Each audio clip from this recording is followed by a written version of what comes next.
Bien, vamos a dar inicio a la sesión de habilidades de lectoescritura. Si recuerdan la clase pasada, estábamos viendo el tema de análisis de textos con dos subtemas. El primero, comprensión del texto argumentativo, que fue lo que agotamos la sesión anterior. Y el siguiente subtema es textos literarios, nociones de retórica y poética, que es lo que vamos a ver el día de hoy. Este tema ya es un poquito más complejo, a pesar de que hemos estado analizando elementos de redacción también. Hay algunos puntos de vista de obras literarias, hemos hecho algunos análisis y demás, nos permite conocer un poquito acerca de ello, pero la particularidad de la redacción es ya algo más complejo y específico.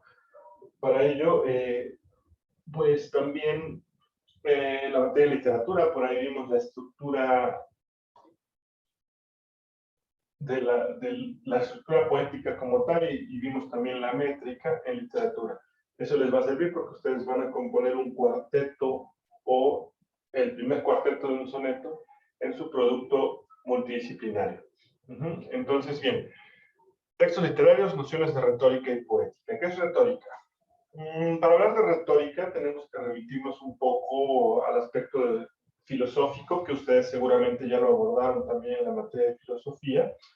Recordemos que Platón buscaba la verdad empleando la dialéctica y, bueno, los sofistas explotaron el arte de la retórica, sobresale en este sentido de los sofistas la retórica aristotélica. Él creó, de hecho, una estructura retórica, hablando de invención, disposición, elocución y acción, que más tarde Cicerón le agregó la memoria, y eso lo vamos a ver en un momento. Pero los inicios de la retórica, entonces, datan desde la antigüedad, pues, Grecia y Roma, o greco-romana. En la antigua Grecia era muy estudiada la retórica, y se comprendía como la capacidad de persuadir o convencer a los demás mediante las palabras habladas. ¿Ok?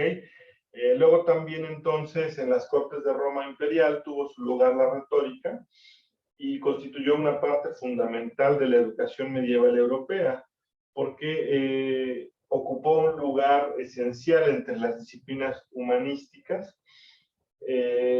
por lo menos hasta el romanticismo. ¿Por qué? Porque la retórica era esencial para demostrar que una persona fuese culta. Es decir, si no sabías hablar, no podías ser considerada una persona culta, ¿verdad? Entonces, por estas razones que la retórica sobresale en la educación de la antigua Grecia. Ahora bien, la retórica entonces es la disciplina que se interesa en el estudio y la sistematización de los procedimientos y técnicas expresivas del lenguaje. Primero, no confundamos la retórica con la oratoria. Cuando hablamos de lenguaje, hablamos del lenguaje en general, el lenguaje hablado o el lenguaje escrito. Por lo tanto, la retórica impacta en ambos rubros del lenguaje, que además sus fines comunicativos usuales tienen como objetivo persuadir o embellecer lo dicho. Más precisamente, un servidor se atrevería a decir que la finalidad de la retórica es una fusión de ambas. Es decir, la retórica se ocupa para convencer, pero también para embellecer lo dicho. Se emplea en diferentes áreas, ¿no? Por ejemplo, en un discurso político me va a servir para convencer a la gente de votar por mí, obtener votos. Y se escucha bonito y hasta dicen las personas bien que sabe hablar o esta persona sí sabe hablar, etc. Esa es la retórica aplicada en el lenguaje verbal. En el caso del lenguaje escrito, cuando tú lees una redacción pulcra, bien hecha, bella, ¿no? Embellecer lo dicho en el lenguaje escrito, no nos expresamos o no decimos, tiene una excelente retórica, no, pero sí lo es. Reitero, la retórica impacta en el lenguaje escrito y también en el lenguaje hablado. Entonces se trata de una disciplina que atraviesa diferentes campos del saber Por ejemplo, en la literatura, pues nos va a ayudar a redactar o a plantear de forma correcta las ideas, por lo que respecta al lenguaje no poético, y en la poesía, además, a embellecer lo dicho también, ¿verdad? La política, como ya poníamos el ejemplo, ¿no? Persuadir o convencer a las personas. En el periodismo, pues además de persuadir, también una correcta presentación, ¿verdad? En la publicidad, pues nos van a persuadir de comprar algo. En la educación, pues cultivar, en ese sentido, lo que tratamos de hacer en la clase, ¿no? Mejorar su capacidad de percepción de textos, de redacción y de interpretación textual. Y en el derecho, bueno, la retórica es fundamental, toda vez que los abogados se valen de ella para convencer al juez, para convencer a un jurado, para convencer a su contraparte incluso, ¿no? Y realizan lo que comúnmente se conocen como preguntas retóricas, ¿no? Entonces, pues bueno, en estas disciplinas es ampliamente utilizada la retórica. Recordemos que el objetivo es persuadir y embellecer lo dicho, o ambos, embellecer lo dicho para persuadir o convencer. Bien, eso es retórica.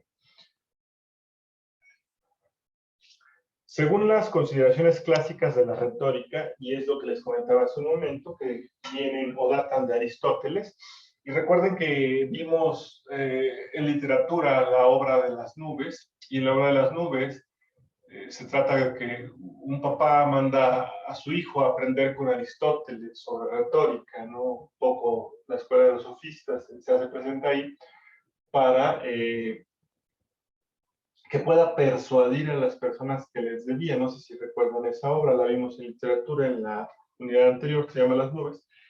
Entonces, según las concepciones clásicas de la retórica, clásicas por Aristóteles planteadas, como se los mencioné hace un momento, el discurso se configura a partir de 4 elementos. Ahí dice 3, es un error de dedo, una disculpa. Son 4 elementos los que plantea Aristóteles y uno más que adiciona Platón, que es la memoria.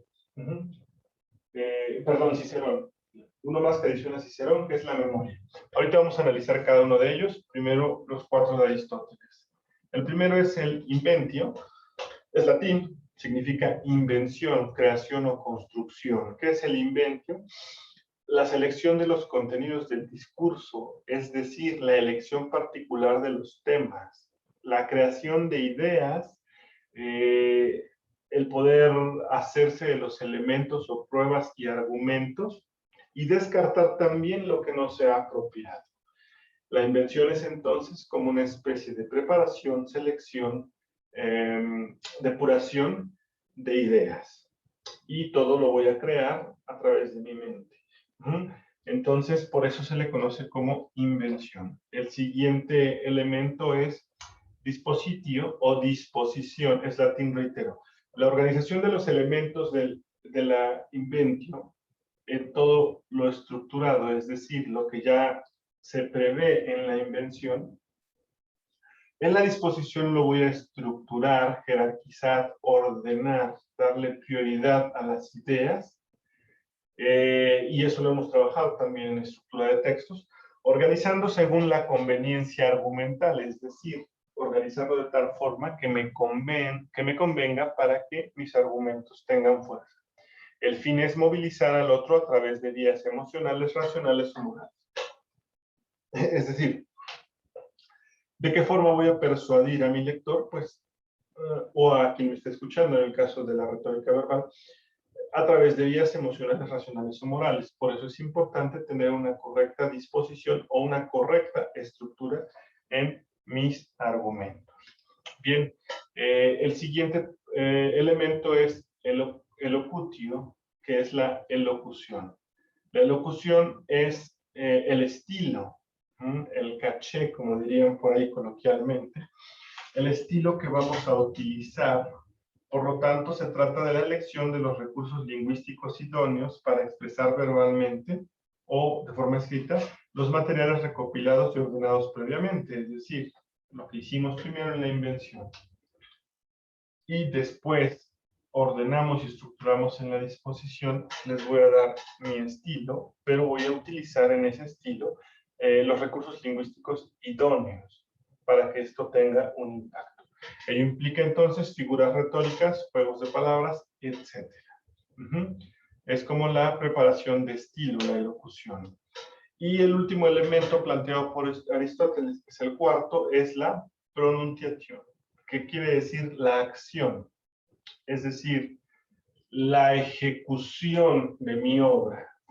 Ya la creé, ya la estructuré, ya le di mi estilo y ahora viene la ejecución. Es más bien poner en práctica el discurso retórico. Interviene en respaldo las palabras como tonos, modulación de voz y gesticulación del cuerpo. Ahí hablamos de la retórica hablada, pero al final es la retórica de Aristóteles es al ejecutar el discurso, y por eso hablamos de la retórica hablada, como en esa ejecución le voy a dar fuerza a mis palabras a través de el uso correcto de la voz, la modulación, los tonos y la expresión corporal. Y les decía que Cicerón adhesiona un quinto elemento a la retórica de Aristóteles, que es la memoria. ¿Por qué Cicerón considera la memoria como un elemento de la retórica? Porque consiste en la retención por un tiempo determinado, o por un buen tiempo al menos, del discurso, para que cuando yo realice la acción o la ejecución de este, pueda tener o puedan fluir de manera adecuada las ideas planteadas. Si yo no tengo este elemento en cuenta, es decir, si no memorizo el discurso que voy a ejecutar o accionar, entonces puede haber error en la ejecución, ¿correcto? Entonces esto es la retórica, todo lo que tiene que ver con la preparación elegante del discurso oral o escrito. Ahora bien, les decía hace un ratito, no confundan la retórica con la oratoria, ni con la dialéctica, ni con la literatura, que ya lo veremos en un momento, cuando vemos la poética. La retórica entonces es, de forma concreta, el arte del bien decir, es decir, de la correcta expresión o de expresarse bien. La oratoria es el discurso oral de los elementos retóricos, es decir, es la aplicación oral de la retórica. Y la dialéctica también tiene que ver con la retórica, con el arte del buen decir, pero es el arte de conversar. No hay que confundir los tres elementos. Entonces, retórica es bien decir, oratoria es la ejecución oral de la retórica, y la dialéctica, aunque también tiene una ejecución oral, la diferencia entre la dialéctica y la oratoria es que la oratoria implica el expresarse o hablar bien en público. Es un gran orador porque se para ante un auditorio, se expresa de forma adecuada y convence. Eso es la oratoria. Y la dialéctica es el arte de conversar. De hecho, Aristóteles a sus estudiantes los retaba al debate a través de elementos retóricos y los hacía discutir entre sí, ¿no? Debatir, y eso implica, pues, la dialéctica en el arte de conversar es aplicar la retórica, es decir, el arte del bien decir, en conversaciones personales, uno a uno. En la oratoria no hay, no hay debate, o sea, no me responden. Yo solamente doy mi discurso y convenzo. Y en la dialéctica es esa capacidad de debatir con argumentos y convencer, ¿correcto? Esa es la diferencia entonces entre retórica, oratoria y dialéctica. Ahora bien, son las nociones de la retórica. Vamos a ver las nociones de la poética. Solamente un paréntesis, hace un momento les comenté sobre las preguntas retóricas y ya no lo puntualicé.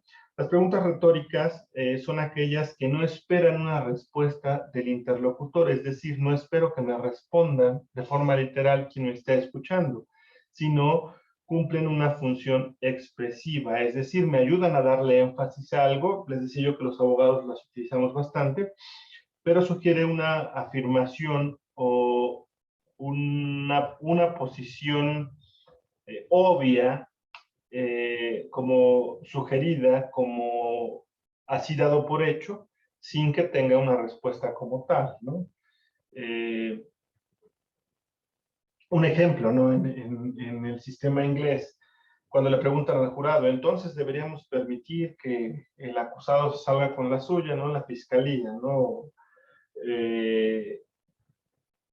Es un ejemplo, ¿no? No espero que el jurado me diga, no, no podemos permitirlo, simplemente lo digo dentro de mi retórica para convencer y asumiendo que la respuesta es, no, no se puede salir con la suya. ¿Sí me explico?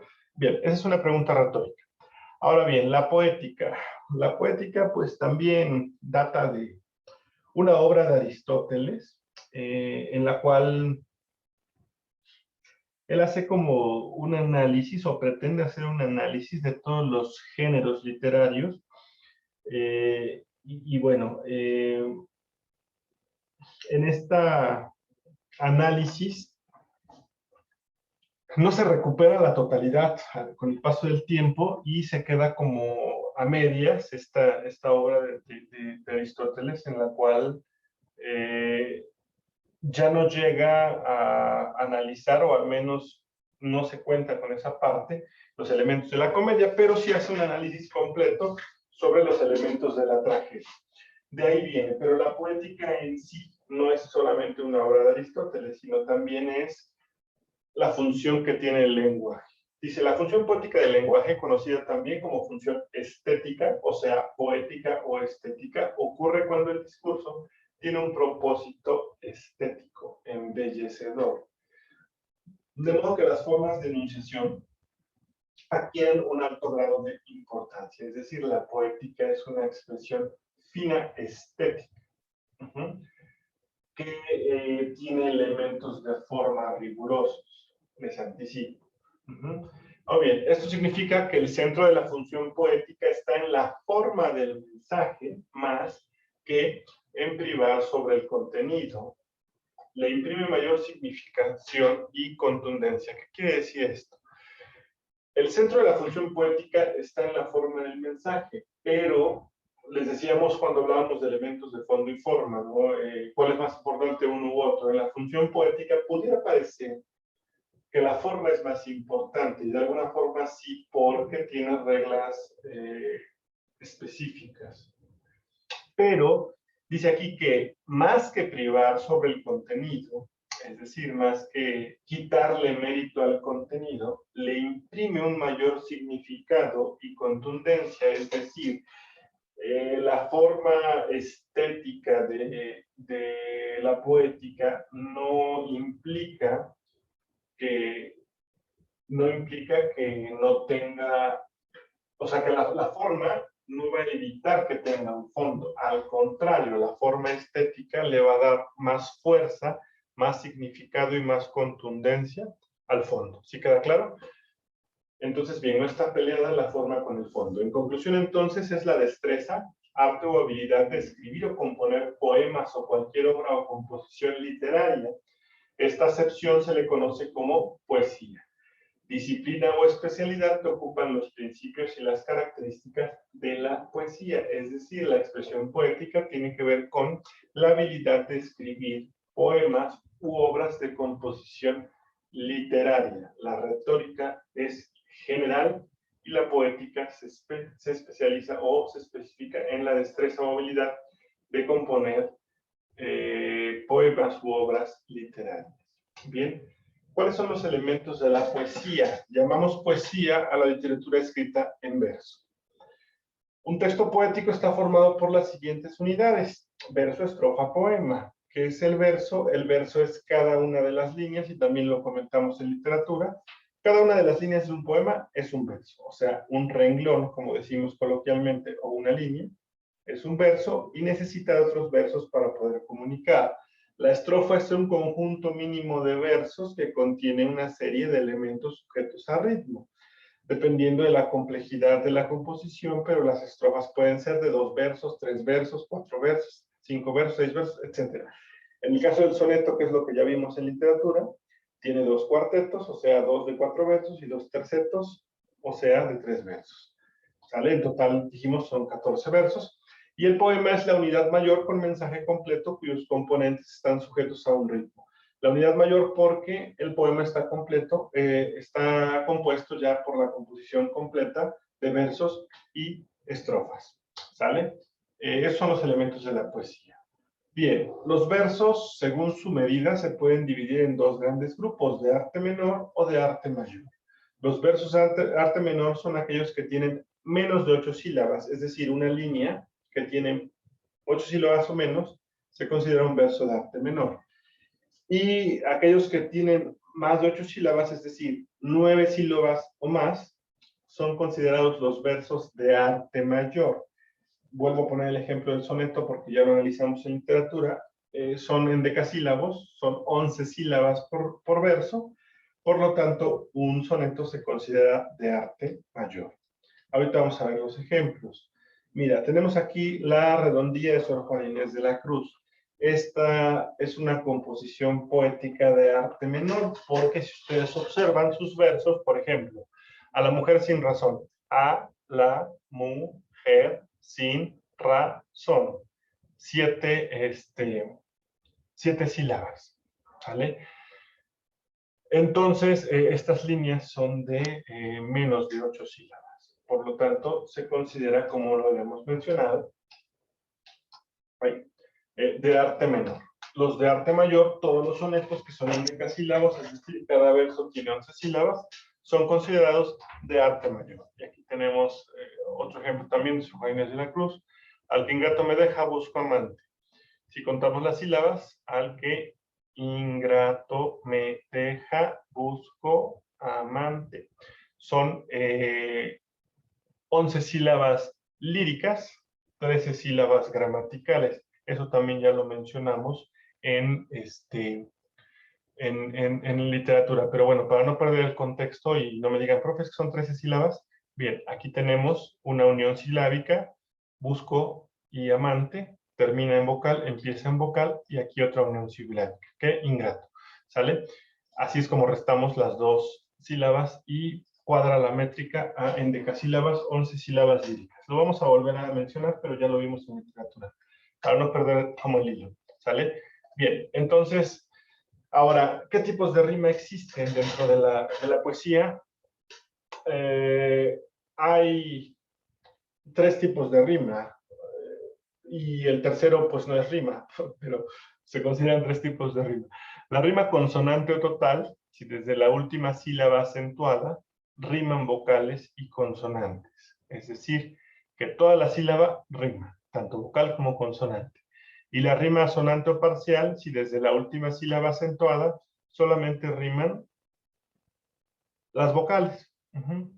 Entonces, son rimas consonantes o totales o rimas asonantes o parcial. Recordemos, consonante o total, toda la sílaba rima, consonante y vocal. Asonante o parcial, únicamente la vocal, que es normalmente la última letra de la palabra, es la que va a rimar. Bien, y la otra es la rima libre. Les decía que es una rima que no rima, por lo tanto, pues no es rima, pero se considera dentro de un poema como rima libre. La asonante riman las últimas vocales de la última sílaba de la palabra. La consonante son que todas las letras que conforman la última sílaba son iguales. Y la libre es un verso que carece de rima y que no posee un metro fijo. Bien, aquí tenemos un ejemplo de las rimas asonantes y rimas consonantes. Asonante, de los senderos busca sobre la roca dura, perdón. Entonces, únicamente rima la vocal. Esa se considera asonante o parcial. Y nuevamente una estrofa del soneto Juana Inés de la Cruz. Vemos como aquí, y lo dijimos en su momento, el soneto es por excelencia una composición literaria culta, completa, por la métrica tan rigurosa que lleva.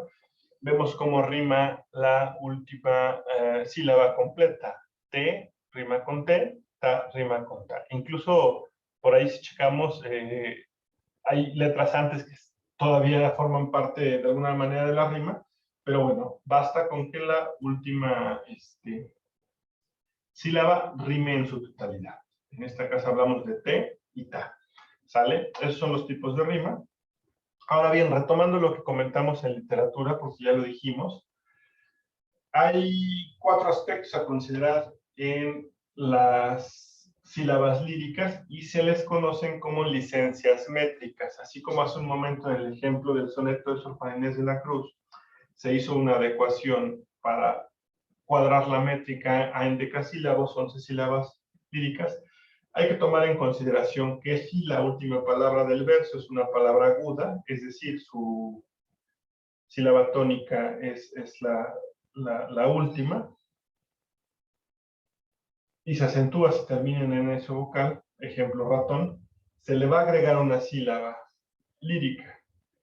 Si la palabra es llana, es decir, su sílaba tónica es la antepenúltima, no se agrega nada, o sea, permanece igual. Y si la palabra es esdrújula, que en la antepenúltima sílaba tiene su sílaba tónica, como ejemplo, círculo, se le va a restar en lugar de sumar, ¿sale? Esas son parte de las licencias métricas. También hablamos al menos de 2, la sinalefa y la dialefa. Dijimos que la sinalefa es la unión silábica, y eso fue lo que pasó justo hace un momento cuando contamos las sílabas del soneto de Sor Juana Inés de la Cruz. La unión silábica es la unión de la vocal o vocales finales de una palabra con la vocal o vocales iniciales de la siguiente. Es decir, mi palabra termina en vocal, la siguiente palabra inicia en vocal. Esa unión silábica se le conoce como sinalefa. Ejemplo, Juana estaba acostada. Voy a unir, en lugar de decir Juana estaba acostada, tendría yo Juana estaba acostada, 9 sílabas. Cuando yo realizo la sinalefa en Juana y estaba, y luego realizo también una sinalefa aquí, y realizo otra aquí en estaba y acostada, reduzco de 9 sílabas gramaticales a 7 sílabas métricas. ¿Queda claro? En el caso de la dialefa es la separación silábica. La separación silábica se da en los diptongos. La diéresis o dialefa es una licencia poética que permite en un verso deshacer el diptongo para obtener 2 sílabas métricas. O sea, en lugar de tener una sílaba con el diptongo, por ejemplo, aquí dice, con sed insaciable. Sia es un diptongo porque hay una vocal débil y una vocal fuerte. I es una vocal débil, A es una vocal fuerte. Ahorita les comento más al respecto. Cuando estamos en presencia de una y una, en este caso la I y la A, sia forma un diptongo y gramaticalmente tendríamos con sed insaciable, 6 sílabas. Pero ¿qué pasa en la dialefa? Es la licencia que me permite separar el diptongo. Normalmente se pone una diéresis, por eso se le conoce como diéresis o dialefa. No necesariamente se debe poner, pero aquí en este caso, con sed insaciable, estoy ampliando las sílabas. ¿Sí? Habíamos dicho que teníamos 1, 2, 3, 4, 5, 6 sílabas, pero al separar el diptongo a través de la dialefa, tenemos 7 en lugar de 6. ¿Sí? Esa es la dialefa. Y la siguiente es la sinéresis. Esa sí no la habíamos visto porque pues estábamos en literatura, pero aquí sí lo vamos a ver. Es la unión de los hiatos. ¿Cuáles son los hiatos? Hay hiato simple y hay hiato acentuado. En la gramática existen vocales fuertes y vocales débiles. Hace ratito lo mencionábamos en el ejemplo de la dialefa. Las vocales fuertes son A, O, U. Y las vocales débiles son, las vocales fuertes son A, E, O. ¿Sale? Fuertes, A, E, O. Y débiles son I, U. Solamente. Entonces tenemos 3 vocales fuertes y 2 vocales débiles. ¿Cuándo se da un hiato? Dice, consiste en lo contrario a la diéresis, es decir, en la unión para formar una sílaba métrica de 2 vocales contiguas que no forman diptongo en el interior de una palabra. Y cuando no se forman los diptongos es porque tenemos un hiato. ¿Sí? Es lo que estábamos mencionando. El hiato simple se presenta con la unión de dos vocales fuertes o dos vocales débiles. Por ejemplo, museo. Museo no genera diptongo porque tenemos la E y la O, es decir, dos vocales fuertes juntas. Por lo tanto, la forma de separar museo en sílabas sería museo, 3 sílabas. ¿Sí? Ese es un hiato simple. Museo tiene 3 sílabas en lugar de 2, porque no se forma el diptongo porque la E y la O son vocales fuertes. ¿Sí queda claro? Y en el caso de hiato acentual es porque hay una unión de una vocal débil tónica con una vocal fuerte átona. Siempre y cuando la vocal débil lleve el acento tónico. Por ejemplo, sonríe. Sonríe va acentuado, sonríe. Y entonces la separación correcta sería sonríe, 3 sílabas. De nuevo, caída. Caída, aunque es una vocal fuerte, la A, y una vocal débil, la I, no hay diptongo porque la vocal débil está acentuada. Caída. ¿Sí queda claro? Entonces, caída se estructuraría en 3 sílabas gramaticales.